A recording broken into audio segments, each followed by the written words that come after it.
Lo hemos denominado el proceso que duele. Y es verdad que cuando llegamos obviamente a los pies de nuestro Señor Jesucristo, es necesario que Dios empiece un proceso donde tendrá que cambiarnos, donde tendrá que transformarnos, hasta que realmente nosotros reconozcamos el lugar, la posición que debe tener Dios en nuestras vidas, para quebrantar tantas cosas que hay en nuestro corazón, tantos engaños del enemigo, tantas mentiras que Satanás logra filtrar en nuestros corazones, y empieza ese proceso que en el camino obviamente será doloroso. Y he querido tomar el ejemplo que está en el libro del profeta Daniel. Quiero que mires el capítulo 4, el verso 28. Veamos desde el 27. Daniel capítulo 4, verso 27. Y dice la escritura así: Por tanto, oh rey, acepta mi consejo. Tus pecados redime con justicia, y tus iniquidades haciendo misericordias para con los oprimidos, pues tal vez será eso una prolongación de tu tranquilidad. Todo esto vino sobre el rey Nabucodonosor, y al cabo de 12 meses, paseando en el palacio real de Babilonia, habló el rey y dijo: ¿No es esta la gran Babilonia que yo edifiqué para casa real con la fuerza de mi poder y para la gloria de mi majestad? Amén y amén. El ejemplo que queremos tomar en esta mañana es el de Nabucodonosor. Y la verdad es que Dios obviamente le había dado un reino grande, poderoso, y ese reino era Babilonia. Pero en algún momento el corazón de Nabucodonosor se llenó de orgullo, de soberbia. Y obviamente Dios, queriendo mostrar su grandeza y su poder, Él empieza a darle unas visiones que finalmente fueron reveladas precisamente por Daniel, donde Daniel le decía esas palabras que leímos en el verso 27. Sí, Daniel le decía: tienes que colocarte a cuentas con Dios, en otras palabras. Pide perdón por tus pecados, por tus iniquidades. Pero parece que esas palabras que Daniel le había dicho a Nabucodonosor, en un momento determinado, él las olvidó. Porque la palabra dice que después de 12 meses, después de un año, él seguía exactamente en la misma condición. Y antes él obviamente mostraba ese orgullo cuando decía: ¿no es esta la gran Babilonia que yo edifiqué para casa real con la fuerza de mi poder y para gloria de mi majestad?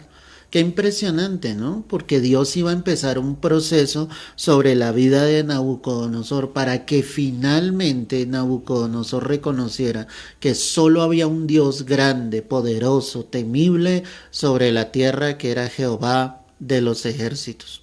Entonces, en ese proceso que duele, Dios muchas veces tendrá que comenzar con quebrantar nuestro orgullo. Y es que en la palabra, mis amados, cuando vemos las escrituras, nos damos cuenta que muchos hombres, sí, que Dios usó poderosamente, empezaron con un gran orgullo. Si vemos la vida de Moisés, Moisés quiso obviamente tratar de hacer justicia matando a ese egipcio y escondiéndose y creyéndose que obviamente nadie le había visto. El corazón de Moisés en cierto momento también estuvo lleno de orgullo. Él dependía de sí mismo, hasta que obviamente tuvo ese encuentro cara a cara con Dios cuando vio esa zarza ardiendo. ¿O qué decir de Elías cuando él dijo: no lloverá sobre la tierra sino hasta que sea dicho por mi palabra? Eso dejaba ver el orgullo que había en Elías. Por eso es que la escritura dice que él tuvo que orar fervientemente para que no lloviese durante 3 años y medio, y después para que lloviese sobre la tierra nuevamente. Él tuvo que orar fervientemente y Dios tuvo que quebrantar el orgullo de estos hombres. Si hablo del apóstol Pablo, pues obvio, él creía estar haciendo lo correcto, él creía que persiguiendo a los cristianos, que pidiendo cartas para encarcelarlos, él estaba haciendo lo que era bueno delante de Dios. Pero la verdad es que en Pablo había en un comienzo ese orgullo, él se sentía bien de ser ese fariseo de fariseos, de sencillamente de tener cierta autoridad, cierto poder, pero Dios también tuvo que quebrar el corazón de él y obviamente enseñarle su plan y su propósito. A lo que yo voy con todo esto es que definitivamente Dios tiene que quebrar ese orgullo en nuestras vidas. En Daniel 5, verso 18, dice la escritura: el Altísimo Dios, oh Rey, dio a Nabucodonosor tu padre el reino, y la grandeza, la gloria y la majestad, y por la grandeza que le dio, todos los pueblos, naciones y lenguas temblaban y temían delante de él. A quien quería mataba y a quien quería daba vida. Engrandecía a quien quería y a quien quería humillaba. Mas cuando su corazón se ensoberbeció, ojo con esto, y su espíritu se endureció en su orgullo, fue depuesto del trono de su reino y despojado de su gloria, y fue echado entre los hijos de los hombres, y su mente se hizo semejante a la de las bestias, con los asnos monteses fue su morada. Hierba le hicieron comer como a buey,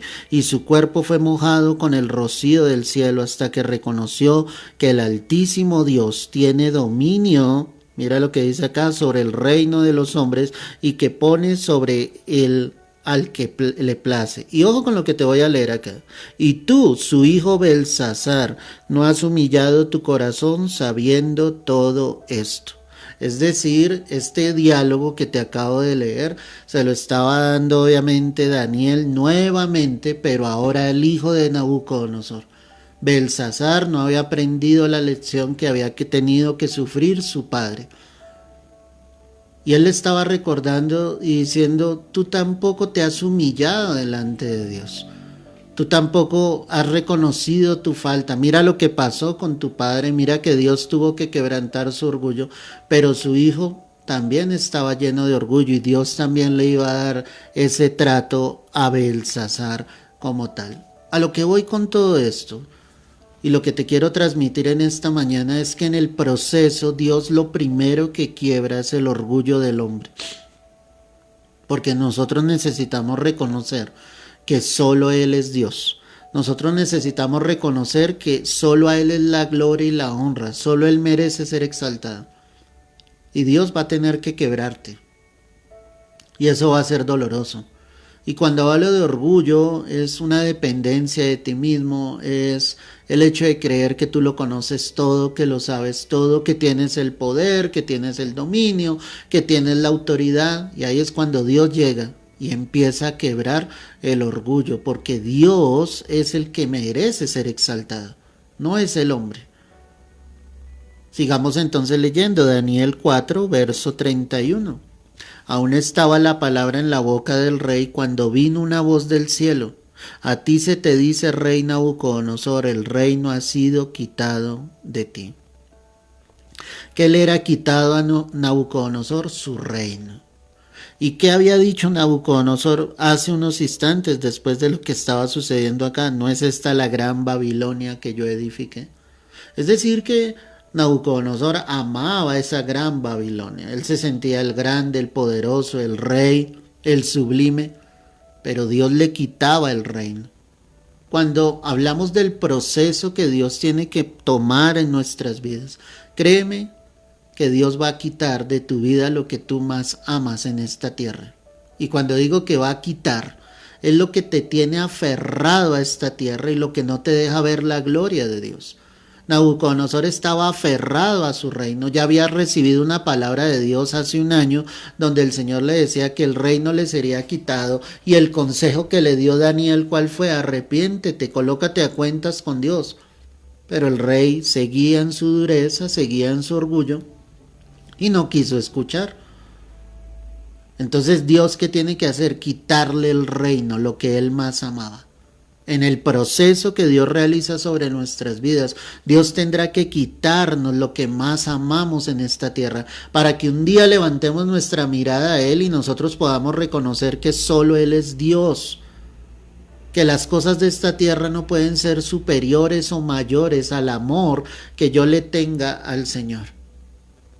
Muchos se preguntan y dicen, yo no entiendo por qué pasan estas cosas sobre mi vida, por qué perdí mi trabajo, por qué mis finanzas no están tan bien, por qué hay problemas en casa, en mi familia. Yo quiero decirte algo, mi amado, Dios está en un control absoluto. Y muchas de las cosas que pasan sobre tu vida, tal vez, puede ser, es porque tú amas más eso que a Dios mismo. Y nada ni nadie le puede quitar el lugar que solo le pertenece al Señor. Dios tendrá que tratar en nuestras vidas. Posiblemente Dios quitará eso, pero será para la gloria de Dios, para que el Señor obviamente sea exaltado a través de nuestras vidas. En el verso 32 dice, en Daniel 4, verso 32, y de entre los hombres te arrojarán, y con las bestias del campo será tu habitación, y como a los bueyes te apacentarán, y 7 tiempos pasarán sobre ti, hasta que reconozcas que el Altísimo tiene el dominio en el reino de los hombres, y lo da a quien Él quiere. Qué impresionante. Dice, de entre los hombres te arrojarán. ¿Qué iba a hacer el Señor acá? El Señor lo iba a dejar totalmente solo.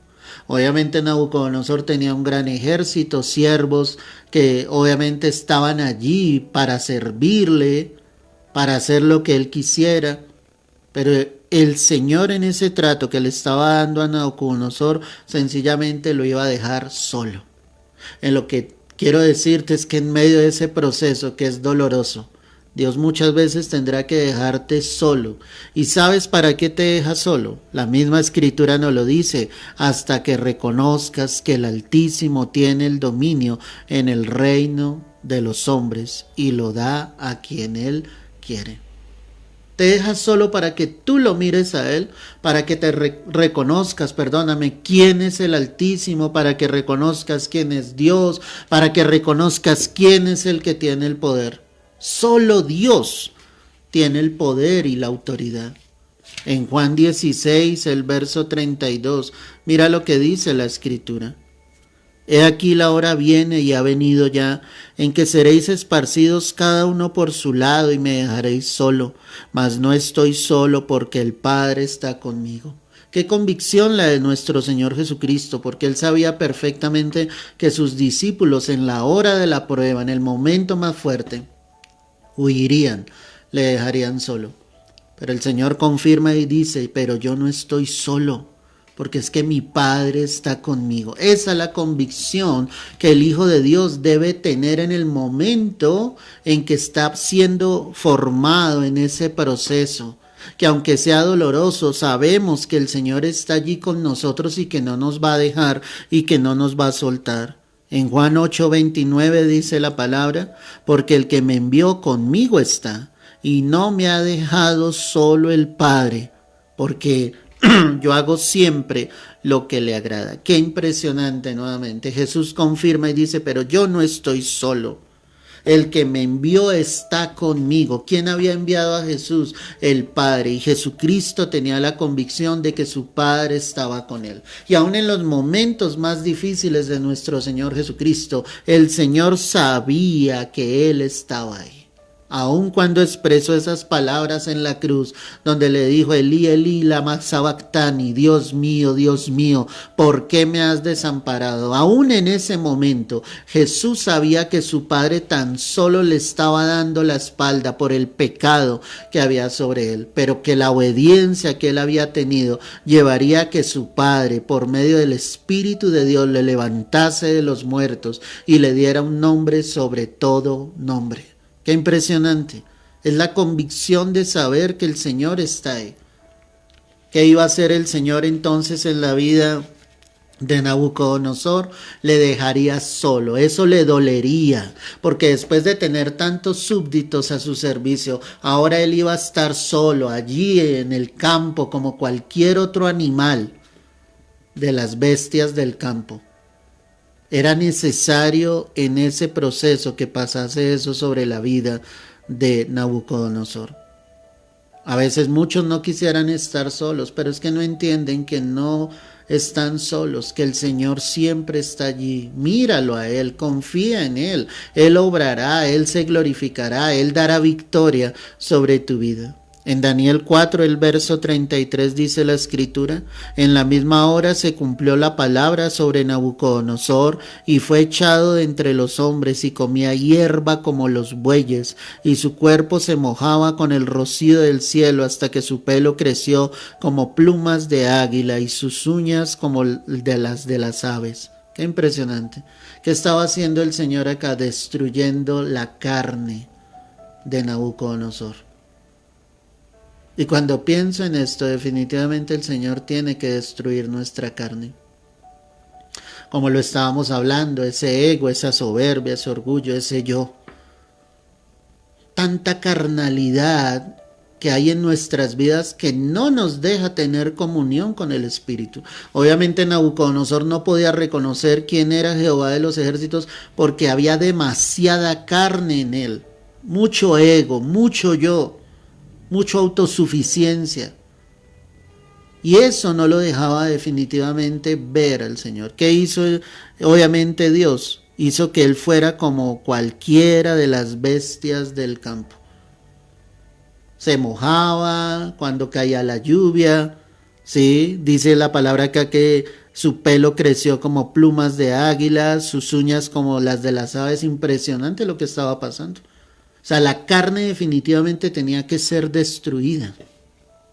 Tal vez hay momentos demasiado difíciles en un instante, pero Dios tiene que permitirlos para que toda esa carne sea quitada y tú te conviertas en alguien espiritual, en alguien que busca a Dios, en alguien que ora, en alguien que clama, en alguien que deja de depender de ti mismo, que no depende de un trabajo, que no depende de las riquezas de esta tierra, que no depende de tus títulos, sino depende realmente de Dios, que empiezas a depender solamente del Señor.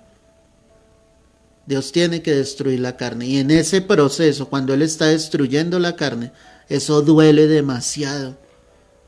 Duele demasiado, pero lo más importante es que Dios está allí y Él está obrando de una manera poderosa.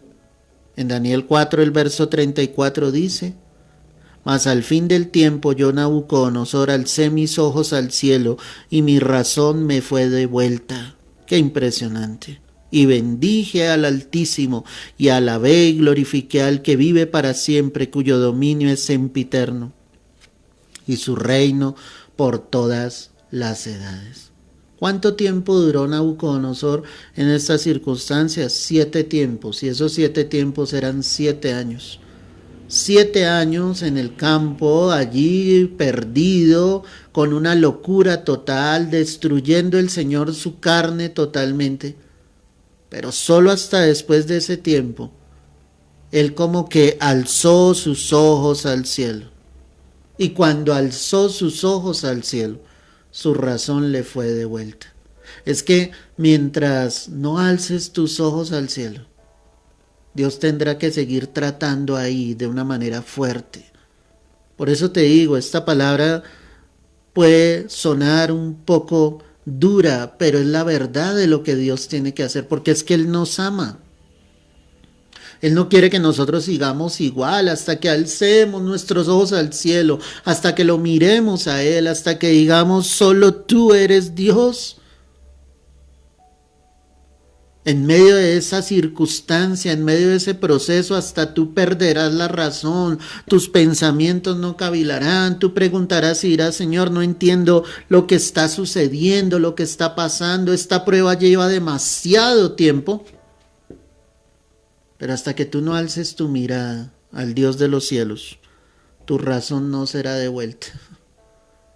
Dios no podrá glorificarse. Voy a volverte a leer allí. Estoy en Daniel 4:34. Mas al fin del tiempo yo, Nabucodonosor. ¿Quién está hablando ahí? Nabucodonosor mismo. Dice: yo alcé mis ojos al cielo y mi razón me fue devuelta. ¿Y qué hizo Nabucodonosor? Y bendije al Altísimo y alabé y glorifiqué al que vive para siempre, cuyo dominio es sempiterno y su reino por todas las edades. Él glorificó, exaltó al único y verdadero Dios. ¿Por qué había llegado Nabucodonosor a esa condición? Por su ego, porque él decía, esta es la Babilonia que yo he edificado. Pero él no era consciente de que ese reino era Dios mismo el que se lo había entregado. Pero después de ese tiempo, él pudo alabar, glorificar al que vive para siempre, cuyo reino es sempiterno. Esa palabra sempiterno llévala por los siglos de los siglos, hacia la eternidad. Hasta que no reconozcamos definitivamente quién es el que ha obrado, quién es el que ha hecho en nuestras vidas, tal vez el proceso se alargará. Tal vez el proceso será más difícil todavía. En Job 42, el verso 1. Respondió Job a Jehová y dijo, yo conozco que todo lo puedes y que no hay pensamiento que se esconda de ti. ¿Quién es ese que oscurece el consejo sin entendimiento? Por tanto, yo hablaba lo que no entendía. Cosas demasiado maravillosas para mí que yo no comprendía. Oye, te ruego y hablaré. Te preguntaré y tú me enseñarás. De oídas te había oído, mas ahora mis ojos te ven, por tanto me aborrezco y me arrepiento que en polvo y ceniza. Qué impresionante que Job dijera estas palabras, cuando la Escritura dice que él era un varón recto, perfecto, temeroso delante de Dios. Pero ahora Job reconocía que necesitaba obviamente ir más allá. De oídas había oído de Dios, mas ahora sus ojos le veían, porque veía la gloria de Dios, porque había visto el proceso. Y en la vida de Job fue doloroso ese proceso, claro que fue doloroso. ¿Se sintió en algún momento desfallecer? Posiblemente. Pero definitivamente él pudo esperar en el Señor hasta el final y ver la gloria de Dios. En medio del proceso se pierde la razón, vuelvo y te repito, no era fácil lo que estaba pasando. Había perdido sus hijos, había perdido su riqueza, su esposa estaba contra él, sus amigos estaban contra él. Hay momento en que vemos al final del libro en que él habla contra Dios y al final el Señor le dice, ahora tú callarás y me responderás si es que puedes hacerlo. Obviamente Job no iba a poder responder. Era difícil lo que estaba viviendo, pero Dios le iba a mostrar su grandeza, su poder. En ese proceso será doloroso, sentirás que pierdes la razón, que se te acaban las fuerzas, pero ahí va a estar el Señor si tú eres capaz de levantar tu mirada al cielo. Y termino con esto. Vuelve a Daniel capítulo 4 verso 35. Todos los habitantes de la tierra son considerados como nada, y él hace según su voluntad en el ejército del cielo y en los habitantes de la tierra, y no hay quien detenga su mano y le diga, ¿qué haces? Qué poderoso esto. En ese proceso que es doloroso, yo quiero decirte que el Señor hace su voluntad. La hace arriba en el cielo con los ejércitos del cielo, con sus ángeles, y la hace aquí en la tierra con todos los hombres. Y ningún hombre puede decirle, ¿qué es lo que estás haciendo, Señor? ¿Qué hombre podrá detener la mano de Dios? Qué impresionante esto. ¿Quién estaba diciendo esto? Pues el mismo Nabucodonosor, ese mismo que se creía el Todopoderoso, ahora estaba reconociendo que Dios hacía conforme a su voluntad. Qué enseñanza tan grande la de esta mañana, iglesia. Es ver que Dios hace como Él quiere. Pero en el proceso tú lo que debes hacer es entender claramente los propósitos, los planes de Dios. Juan 5:30, y allí termino. No puedo yo hacer nada por mí mismo. Según oigo, así juzgo, y mi juicio es justo, porque no busco mi voluntad, ahí estaba hablando nuestro Señor Jesucristo, sino la voluntad del que me envió, la del Padre. ¿Qué decía Jesús? No busco mi voluntad. ¿Qué estaba diciendo el Señor Jesucristo? Yo busco la voluntad de mi Padre. Aún Jesús se sometió a la voluntad de su Padre.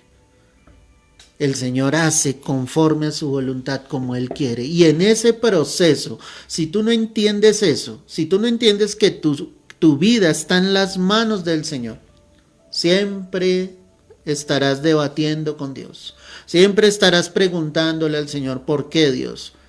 Acepta la voluntad de Dios, acepta que Él está en su trono celestial, nosotros acá en la tierra, acepta que Él está formando nuestras vidas, que nos está pasando por ese proceso, que aunque sea doloroso para todos nosotros, lo único que Dios quiere es que levantemos nuestra mirada al cielo, que reconozcamos que Él es Dios, que reconozcamos que su voluntad es perfecta, pero más que nada, que en medio de ese proceso, Él jamás nos va a dejar solos. Padre amado, quiero darte las gracias. Quiero darte la gloria a ti en esta hora, Señor.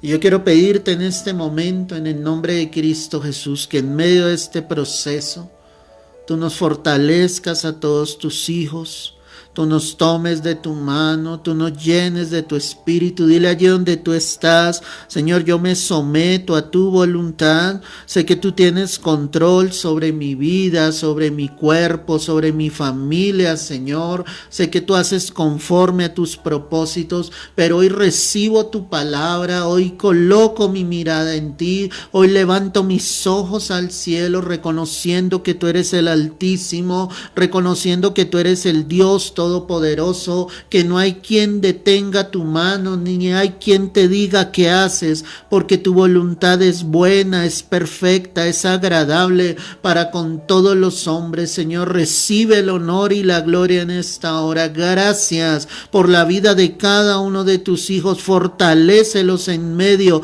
del proceso que cada uno de ellos está viviendo, Señor. Que ellos vean tu gloria, que vean, Señor, la bendición tuya al final del tiempo, Señor, que tú has determinado en este proceso, que ellos vean tu gloria, que nuestra mirada nunca se aparte de ti, pero que más que nada, Señor, sepamos, tengamos la convicción de que tú estás allí con nosotros. Y yo quiero decirte, mi amado, Él está allí contigo. Deja que Él ministre en esta mañana. Siente la gloria, la presencia del Señor. Siente esa fortaleza que Cristo entrega en esta hora. Él te está diciendo, yo estoy contigo, yo estoy allí, aunque te hayan dolido muchas cosas en este proceso. No temas, porque yo estoy contigo. Es lo que el Señor nos dice en esta hora. Gracias, Padre, gracias, Señor. Recibe la gloria, recibe la honra. Trae consuelo, trae fortaleza, trae alivio, trae paz, Señor, al alma de cada uno de tus hijos en esta hora, Señor. Hoy te lo pedimos en el nombre de Cristo Jesús y te damos las gracias, Señor, y te damos la gloria y te damos la honra, Rey amado. Gracias por estar con nosotros en medio de nuestros procesos, Señor. A ti sea la gloria, a ti sea la honra. Es en Cristo Jesús. Amén y amén. Hermosa palabra de parte de Dios, amado. Aunque el proceso duela, Él estará ahí y Él sabe por qué lo hace. Así que solamente depende de Dios, solamente tómate de la mano del Señor, no te sueltes un solo instante de las manos del Rey. Él estará allí contigo, ayudándote y fortaleciéndote. Te invito a que escuches el mensaje en su totalidad. Si no tuviste la oportunidad de hacerlo, toma unos minutos, compártelo también allí en tu perfil de Facebook y también búscalo en el canal en YouTube. Búscame como Pastor Javier Ricardo. Allí en unas horas estará este mensaje también para que lo puedas compartir por otras redes sociales, por WhatsApp, que es mucho más asequible que la gente lo pueda tomar directamente. Así que ahí está la invitación. Aunque te duela el proceso que estás viviendo, el Señor tu Dios, Jehová tu Dios, estará contigo en todo momento, en todo lugar. Solo levanta tu mirada al cielo y reconoce que Él es Dios. Un abrazo, Dios te guarde y te bendiga grande y poderosamente.